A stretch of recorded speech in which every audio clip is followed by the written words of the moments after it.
پارے کے اندر جو باتیں بیان کی گئی ہیں انشاءاللہ العظیم بالاختصار آپ کے سامنے بیان کرنے کی کوشش کی جائے گی۔ تیسرے پارے میں سب سے پہلی بات جو اللہ رب العالمین نے بیان کی ہے وہ یہ ہے کہ تلک الرسل فضلنا بعضهم علی بعض، کہ بعض رسولوں پر اللہ فرما رہا ہے کہ ہم نے فوقیت دی، ہم نے برتری دی ہے۔ تو بعض رسولوں کو بعض پر فوقیت، اگر دیکھیں گے حدیث کی روشنی میں جو علماء نے ذکر کیا ہے کہ تمام رسولوں میں سب سے بہتر جو رسول ہیں وہ ٹاپ 5 ہیں، جن کو اولو العزم کہا جاتا ہے، جن کے اندر نوح علیہ الصلوۃ والسلام، ابراہیم علیہ الصلوۃ والسلام، موسیٰ علیہ الصلوۃ والسلام، عیسیٰ علیہ الصلوۃ والسلام اور ہمارے نبی جناب محمد رسول اللہ صلی اللہ علیہ وسلم آتے ہیں۔ یہ 5 ہیں، ٹاپ 5۔ پھر اس ٹاپ 5 کے اندر بھی 2 ایسے ہیں جن کو خلیلین کہتے ہیں، جن میں سب سے بہتر ہیں، ایک خلیل اللہ ابراہیم علیہ الصلوۃ والسلام اور ایک ہمارے نبی جناب محمد رسول اللہ صلی اللہ علیہ وسلم۔ پھر ان 2 میں بھی سب سے بہتر اگر کوئی ہے تو کون؟ ہمارے نبی جناب محمد رسول اللہ صلی اللہ علیہ وسلم۔ یہ تفریق علماء نے کی ہے اور اللہ نے بھی اس طرف اشارہ کیا ہے، تلک الرسل فضلنا بعضهم علی بعض، کہ یہ وہ رسول ہیں جن کو ہم نے بعض کو بعض پر فضیلت دی ہے۔ دوسری بات جو اللہ رب العالمین نے ذکر کیا انفاق فی سبیل اللہ، کہ انسان کو چاہیے کہ انفاق فی سبیل اللہ کرے، اللہ کے راستے میں خرچ کرے، قبل اس کے کہ ایک انسان کی جان نکل جائے اور جس دن یعنی قیامت کے دن کوئی کسی کے کام آئے گا نہیں، یہی کام آئے گی، یعنی انفاق فی سبیل اللہ۔ پھر اللہ رب العالمین نے آیت الکرسی کا تذکرہ کیا ہے۔ پورے قرآن کے اندر جو اختلاف الروایہ 6666 آیتیں موجود ہیں، ان میں سب سے بہتر اور سب سے عظیم آیت اگر کوئی ہے تو وہ آیت الکرسی ہے۔ یہی وجہ ہے کہ اللہ کے نبی صلی اللہ علیہ وسلم نے فرمایا جو شخص اگر رات میں سوتے وقت اس کو پڑھ لے تو اس دن اس کو کوئی چیز تکلیف نہیں دے گی، شیطان سے محفوظ ہو جائے گا، جنات سے محفوظ ہو جائے گا، ایک فرشتہ ہوتا ہے جو اس کی حفاظت کرتا ہے، تو کم سے کم سوتے وقت ضرور پڑھنی چاہیے۔ ایک اور حدیث ہے جس کے تعلق سے بعض علماء نے صحت و ضعف کے سلسلے میں اختلاف کیا ہے کہ اگر کوئی انسان ہر فرض نماز کے بعد اگر آیت الکرسی پڑھتا ہے تو اس کو جنت میں داخل ہونے سے کوئی چیز نہیں روک سکتی ہے سوائے موت کے۔ اس میں نے کہا کہ اس میں اختلاف ہے، بعض علماء نے صحیح بھی کہا ہے، بعض علماء نے ضعیف بھی کہا ہے۔ اس کے بعد جو چوتھی چیز کا تذکرہ ہے کہ دین میں زبردستی نہیں ہے، دین میں زبردستی نہیں ہے۔ شریعت اسلامیہ نے جو ہم کو حکم دیا ہے نا کہ ہم خود عمل کریں اور دوسروں تک پہنچائیں، ابلاغ کا کام، یعنی مثال کے طور پہ کوئی انسان نماز نہیں پڑھ رہا ہے تو ہم اس کو کہیں گے کہ بھائی تم نماز پڑھو، اب اس کو منوانا نہیں ہے، زبردستی کھینچ کے لانا نہیں ہے، ہدایت دینا یہ اللہ رب العالمین کا کام ہے۔ لا اکراہ فی الدین، دین میں کوئی زبردستی نہیں ہے۔ ہاں یہ اور بات ہے کہ بعض جگہوں پر جن پہ ہمارا اختیار ہوتا ہے شریعت نے اجازت دیا ہے کہ جیسے بچے اگر 10 سال کے ہو جائیں تو شریعت کہتی ہے ان کو مارو، کیونکہ ہمارے ماتحتی میں ہم سے پوچھ گچھ ہوگا، کیونکہ وہ ہمارے انڈر میں ہوتے ہیں، ہمارے کنٹرول میں ہوتے ہیں، تو شریعت نے اس میں زد و کوب کرنے کا حکم دیا ہے۔ لیکن عام لوگوں کے ساتھ یہ زبردستی نہیں چلے گی، آپ جو کہنا آپ ان کو کہہ دیجئے، لیکن منوانا نہیں ہے، زبردستی نہیں کرنا ہے۔ ان کی ذمہ داری، اگر اللہ کو ہدایت دینا ہوگا تو اس کو اللہ ہدایت ضرور دے گا۔ 5ویں چیز کا جو تذکرہ ہوا ہے اس پارے کے اندر، ابراہیم علیہ السلام کا اور نمرود کا جو مقابلہ اور مباحثہ ہوا تھا اس کا تذکرہ اللہ نے کیا ہے۔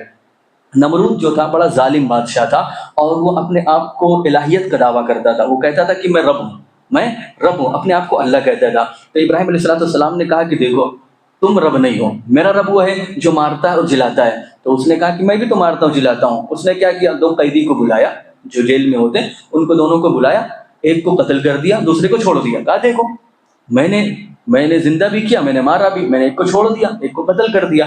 تو کہا اچھا۔ تو پھر ابراہیم علیہ السلام نے کہا کہ میرا رب وہ ہے کہ جو سورج کو پورب سے نکالتا ہے اور پچھم میں ڈبوتا ہے، تم ایک کام کرو، تم پچھم سے نکالو اور پورب میں ڈبو کر دکھاؤ۔ فَبُهِتَ الَّذِي كَفَرَ، تو وہ حق کا بکا رہے گا اور کوئی جواب نہیں بن پایا۔ پھر اس کے بعد اللہ رب العالمین نے عزیر علیہ السلام کا واقعہ ذکر کیا ہے۔ عزیر وہی جن کو یہودی حضرات اللہ کا بیٹا کہتے ہیں۔ عزیر علیہ السلام کے سلسلے میں آتا ہے کہ ایک بار ایک جگہ سے گزر ہوا ان کا، اللہ نے قرآن میں ذکر کیا ہے، جب ان کا گزر ہوا تو دیکھا ایک بستی ہے، تو وہ بستی بالکل کھنڈرات میں تبدیل ہو گئی تھی، بالکل تہس نہس اور برباد ہو گئی تھی، وہاں پہ لوگ مرے ہوئے پڑے ہوئے تھے، سب بستیاں تباہ و برباد ہو گئی تھی۔ تو انہوں نے کہا کہ انا یحیی ھذہ اللہ بعد موتھا، کہ اللہ اس بستی کو زندہ کیسے کرے گا، یہ تو پوری کے سب تباہ ہو گئے، اللہ زندہ کیسے کرے گا۔ تو اللہ نے ان کو مثال دینے کے لیے کیا کیا، فاماتہ اللہ 100 عام، تو اللہ رب العالمین نے 100 سال کے لیے ان کو موت دے دیا۔ جی ہاں، عزیر علیہ السلام کو اللہ نے 100 سال کے لیے موت دیا، ان کے ساتھ ان کا گدھا بھی تھا، گدھا جس کو بولتے ڈنکی یا جو بھی، گدھا اس کے ساتھ موجود تھا، ان کے ساتھ اور کھانا بھی موجود تھا، وہ تمام کے تمام ویسے ہی موجود تھے۔ گدھا جو تھا اللہ رب العالمین نے اس کو سڑا دیا، اس کو ختم کر دیا، صرف اس کی ہڈیاں بچی 100 سال کے اندر، اور کھانا جو تھا ویسے ہی فریش موجود تھا۔ جب 100 سال مکمل ہو گیا تو اللہ رب العالمین نے ان کو زندہ کیا، زندہ کرنے کے بعد پوچھا کہ تم کب تک یہاں پہ تھے؟ تو کہتے ہیں یہی ایسا لگتا ہے کہ زندگی کے کچھ دن ہم نے گزارے ہیں، کچھ لمحے گزارے ہیں، ایسا لگتا ہے کہ ایک دن کا کچھ حصہ ہم نے گزارا ہے۔ تو اللہ نے کہا نہیں، بلکہ ہم نے تم کو 100 سال کے لیے موت دیا تھا، اور اس کی واضح دلیل یہ ہے کہ دیکھو یہ تمہارا گدھا جو تمہارے سامنے موجود تھا اس کی ہڈیاں دکھائی دے رہی ہے، اور تمہارا وہ کھانا فریش موجود ہے، یہ اللہ کی نشانی۔ پھر کہتے ہیں کہ دیکھو میں کیسے مردے کو زندہ کرتا ہوں۔ اللہ رب العالمین نے ان کے سامنے گدھے کو حکم دیا، اور اس پر گوشت اور پوست جیسے پہلے تھا پھر اللہ رب العالمین نے فریش تیار کر دیا۔ پھر انہوں نے کہا کہ مجھے سمجھ میں آ گیا کہ اللہ رب العالمین ہر چیز پر قادر ہے۔ پھر اللہ رب العالمین نے ایک بار پھر ابراہیم علیہ السلام کا تذکرہ کیا ہے کہ ابراہیم علیہ السلام نے سوال کیا تھا اپنے رب سے کہ اے اللہ کہ میں چاہتا ہوں کہ ابراہیم علیہ السلام نے کہا ربی ارینی کیف تحیی الموتى، کہ اے اللہ میں دیکھنا چاہتا ہوں کہ تم مردوں کو زندہ کیسے کرتا ہے۔ انہوں نے بھی وہی سوال کیا کہ میں دیکھنا چاہتا ہوں کہ تم مردے کو زندہ کیسے کرتا ہے۔ تو اللہ نے کہا اچھا دیکھنا چاہتے ہو، ایک کام کرو۔ اللہ رب العالمین نے کہا کہ خذ اربع طیور، جس کو اللہ نے ذکر کیا کہ 4 پرندوں کو لو۔ 4 پرندوں کو لیا گیا، اور اللہ رب العالمین نے کہا ان 4 پرندوں کو ٹکڑے میں تقسیم کر دو۔ کاٹا گیا، کاٹنے کے بعد 4 پہاڑ پر رکھ دیا گیا۔ پھر ابراہیم علیہ السلام کو کہا گیا کہ ان کو بلاؤ۔ کاٹنے کے بعد ان پرندوں کو جب ابراہیم علیہ السلام نے بلایا تو وہ پرندے ویسے ہی فریش بن کر ان کے سامنے آ گئے۔ تو انہوں نے تسلیم کیا کہ اللہ میں نے دیکھ لیا ہے اور مجھے یقین ہو گیا ہے۔ اس کے بعد پھر اللہ رب العالمین نے ذکر کیا ہے کہ جو لوگ اللہ کے راستے میں خرچ کرتے ان کی مثال کیسی ہے، وہ ایک دانے کے جیسا ہے کہ انسان جو زمین میں ڈالتا ہے، پھر اس سے ایک بالی نکلتی، ایک درخت، ایک پودا نکلتا ہے، اس میں 7 بالیاں ہوتی ہیں، پھر اس میں 70 دانے ہوتے ہیں، پھر اللہ جس کو چاہتا ہے اس پر مزید دیتا ہے۔ اللہ نے پوری مثال دی ہے کمثل حبہ کی۔ پھر اس کے بعد اللہ نے ذکر کیا کہ احسان کر کے جتلانا نہیں چاہیے۔ ابھی مہینہ چل رہا ہے، بہت سارے لوگ الحمدللہ ویلفیئر کا کام اور دیگر انفاق فی سبیل اللہ کا کام کرتے رہتے ہیں، خرچ کرنے کا کام کرتے رہتے ہیں، بہت اچھی بات ہے، کرنا چاہیے۔ لیکن بعض دفعہ لوگ اس کو دکھاتے ہیں اور بولتے ہیں کہ میں نے اتنا خرچہ کیا ہے نا، اور باقاعدہ فوٹوگرافی ہوتی ہے، نہ جانے کیا کیا۔ خیر بعض لوگوں کی تو مجبوری ہوتی، کیا مجبوری ہوتی وہی جانے۔ بتانا مقصود یہ ہے کہ احسان کر کے احسان کو جتلانا نہیں چاہیے۔ اللہ نے ذکر کیا کہ اگر کوئی احسان کر کے جتلاتا ہے تو اس کی مثال کیسے، جیسے ایک چٹان صفوان کی مانند۔ اللہ نے فرمایا ایک چٹان، اس چٹان پہ کبھی کبھار ایسا ہوتا ہے کہ آدھی وادی چلتی ہے تو وہاں پہ دھول آ جاتا ہے، تو اللہ نے فرمایا کہ ایسا ہی ہے کہ جیسے اس پہ دھول آ گئی، یعنی اس نے خرچہ کیا، پھر اس کے بعد ایک تیز و تند آدھی چلی، اور پھر اس کے بعد ایک زوردار بارش ہوئی، جس سے بالکل پورا وہ جو وہاں پہ موجود تھا جو مٹی وہ وہاں سے صاف ہو گیا۔ ایسے ہی انسان کا ہوتا ہے کہ جو انسان دکھاوے کے لیے خرچ کرتا ہے یا احسان جتلانے کے لیے خرچ کرتا ہے، تو ایک طریقے سے چٹان پر گویا کہ وہ مٹی موجود تھی جو بارش نے اس کو صاف کر دیا، یعنی بالکل فائدہ اس کو نہیں ملتا ہے۔ پھر اللہ رب العالمین نے سود کھانے والوں کا تذکرہ کیا ہے کہ سود جو کھاتا ہے نا، سود، اس کے سلسلے میں اللہ نے ذکر کیا کہ الذین یأکلون الربا لا یقومون الا کما یقوم الذی یتخبطہ الشیطان من المس، کہ قیامت کے دن اللہ رب العالمین کو ایسے ہی اٹھائے گا جیسے کسی پاگل پنی نے اس کو چھو لیا ہو۔ مطلب یہ ہے کہ اللہ ان کو پاگل بنا کے اٹھائے گا جو لوگ سود کھاتے ہیں۔ یہ اللہ نے ذکر کیا، میں اپنی بات ذکر نہیں کر رہا ہوں۔ پھر اللہ نے ذکر کیا کہ جو لوگ سود کھاتے ہیں وہ گویا کہ اللہ سے اعلان جنگ کرتے ہیں۔ پھر اللہ نے ایک جگہ اور بھی ذکر کیا کہ الذین آمنوا اتقوا اللہ وذروا ما بقی من الربا، کہ جو سود کا کوئی بھی معاملہ ہے نا اس کو چھوڑ دو، اس کو لے ہی مت۔ اللہ نے ذکر وذروا ما بقی من الربا، جو سود کا حصہ ہے نا، کسی پر آپ نے کہا تھا کہ میں 1 لاکھ روپیہ دیا ہوں، 10,000 روپیہ پلس اس پہ لوں گا، اس کو چھوڑ دو، اس کو لے ہی مت، اللہ فرما رہا ہے۔ پھر اللہ نے ذکر کیا ہے قرض کے احکام، آیت دین۔ پورے قرآن کے اندر سب سے بڑی اور لمبی آیت وہ آیت دین ہے۔ آیت دین سے مراد قرض، جب کسی کو قرض دو تو شریعت کہتی ہے کہ اس کو لکھ لو اور 2 گواہ بنا لو۔ پھر اللہ رب العالمین نے رہن کا تذکرہ کیا ہے۔ کبھی کبھار ایسا ہوتا ہے کہ ہمارے پاس پیسہ نہیں ہوتا ہے، ہمارے پاس کچھ زیورات ہوتے ہیں، تو ہم کیا کرتے ہیں اس زیورات کو کسی کو دیتے ہیں گروی، جس کو ہم کہتے ہیں رہن، اور اس کے بعد 10,000 20,000 یا 50,000 روپیہ لیتے ہیں، اور یہ کہتے ہیں کہ بھائی ہمارے پاس جب آ جائے گا تو ہم آپ کو واپس کر دیں گے۔ تو یہ بھی جائز ہے شریعت اسلامیہ کے اندر۔ پھر اللہ رب العالمین نے سب سے اخیر میں اس سورہ یعنی سورہ بقرہ کی اخیر کے اندر اللہ رب العالمین نے 2 آیتوں کا تذکرہ کیا ہے، جس کو سورہ بقرہ کی آخری 2 آیات کہتے ہیں۔ یہ اللہ رب العالمین نے جب اللہ کے نبی صلی اللہ علیہ وسلم معراج پہ گئے ہوئے تھے اس وقت اللہ نے دیا۔ اس کی سب سے بڑی فضیلت یہ ہے کہ جو شخص اس کو رات میں پڑھ لے اس کے لیے کافی ہوتا ہے۔ پھر اللہ نے سورہ آل عمران کا بھی تذکرہ کیا ہے اس بارے کے اندر۔ سورہ آل عمران کی فضیلت میں ایک بات میں آپ کو بتاؤں، اللہ کے نبی کی حدیث کہ جو شخص سورہ بقرہ اور سورہ آل عمران پڑھتا ہے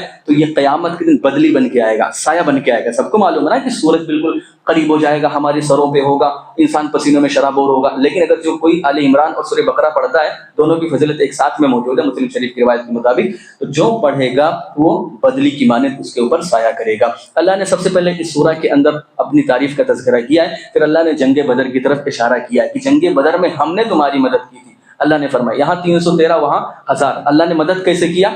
اللہ نے خود قرآن میں تذکرہ کیا ہے کہ ہم نے 1000 فرشتوں کو بھیجا تھا، 1000 فرشتے آئے ہوئے تھے جنگ بدر کے اندر۔ پھر اللہ رب العالمین نے ذکر کیا کہ عزت اور ذلت کا مالک اللہ ہے۔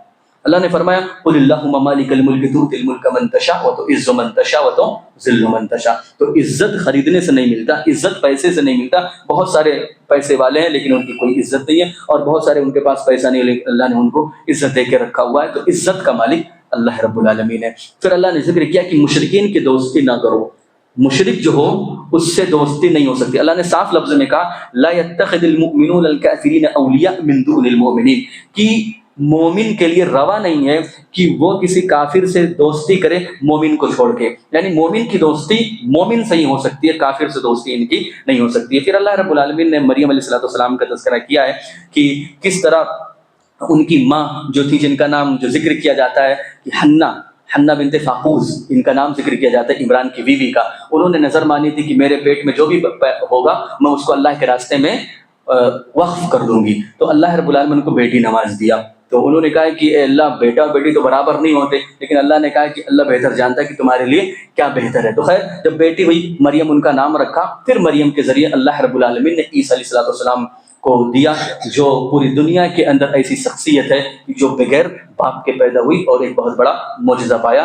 اور اس میں اللہ رب العالمین نے اس کا تذکرہ کیا۔ پھر ایک اہم بات کا اللہ نے تذکرہ کیا ہے کہ جب مریم علیہ السلام جس وقت موجود تھی، یہ کفالت میں زکریا علیہ السلام کی کفالت میں تھی، تو جو ان کا محراب تھا، جہاں پہ ان کا کمرہ تھا، جہاں پہ ان کا غرفہ تھا روم، تو وہاں پہ جب زکریا علیہ السلام جب جاتے تھے تو دیکھتے تھے کہ نئے نئے اور تازہ پھل آتے تھے ان کے پاس، فریش بالکل پھل، جبکہ اس کوئی موسم پھل کا موسم میں نہیں تھا، لیکن وہ بے موسمی پھل ان کے پاس آ رہا ہے۔ تو پوچھتے تھے کہ انا لک ھذا، یہ بے موسم پھل تمہارے پاس کہاں سے آیا؟ تو انہوں نے کہا ہوا من عند اللہ، یہ تو اللہ نے ہم کو دیا ہے، اللہ نے ہم کو نوازا ہے۔ تو ان کے پاس چونکہ زکریا علیہ السلام کے پاس کوئی بیٹا نہیں تھا، ہنالک دعا زکریا ربہ، تو یہاں پر زکریا علیہ السلام نے اللہ سے دعا کی اللہ جب تو بے موسم پھل مریم کو دے سکتا ہے تو اللہ مجھے بیٹا کیوں نہیں دے سکتا؟ تو انہوں نے ہاتھ اٹھا دیا، دعا کیا، تو اللہ رب العالمین نے ان کو بڑھاپے میں بھی اللہ رب العالمین نے بیٹے سے نوازا، جن کا نام یحییٰ رکھا گیا۔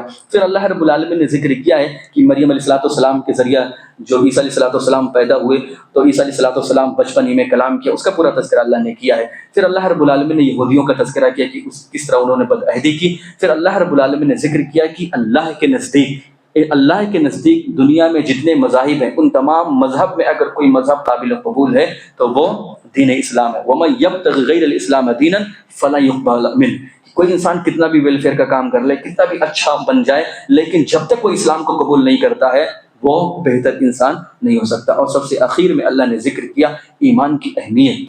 سب سے اہم بات اللہ نے آخری آیت میں جو ذکر کی کہ ملء الارض ذہبا، کہ ایک کافر جو ہوگا قیامت کے دن یہ چاہے گا کہ میں دنیا بھر کا سونا اللہ کو دے دوں اور میں جہنم سے نجات پا جاؤں، لیکن وہ نجات نہیں پائے گا۔ تو یہ ایمان کی قیمت ہے کہ پوری دنیا کو سونے سے بھر دیا جائے اور ہمارا ایمان ایک طرف تو ایمان کی اہمیت کو سمجھتے ہوئے اس کو برقرار رکھے، اور ہمیشہ یہ دعا کریں اللہم ثبت قلبی علی دینک، اللہم ثبت قلبی علی طاعتک۔ اللہ سے دعا ہے کہ بارے میں ہم تمام مسلمانوں کو کہنے سننے سے زیادہ عمل کرنے کی توفیق عطا فرما۔